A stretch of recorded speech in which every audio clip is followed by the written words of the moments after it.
If you're looking for a quick, fresh, and flavorful lunch or dinner, make these hot honey halloumi wraps. Ready in just 15 minutes, they feature seared slices of halloumi cheese, a delicious and healthy cilantro yogurt sauce, and as many fresh veggie toppings as you'd like. To make this recipe, start with the easy cilantro yogurt sauce. In a blender or food processor, add plain Greek yogurt, avocado, cilantro, jalapeno pepper, garlic, and salt. Blend until smooth, then set aside. Follow the recipe quantities closely. Otherwise, if you add too much cilantro, your sauce will be too watery. Next, you'll see the halloumi. I recommend a large non-stick skillet so the cheese doesn't stick.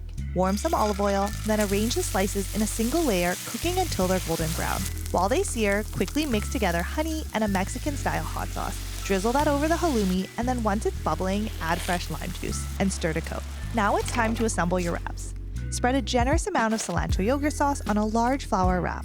Slice up the leftover avocado that wasn't used in the sauce, and then add any other fresh veggie toppings like lettuce, tomato, or cucumber. Top with the halloumi, then roll up the wrap and enjoy.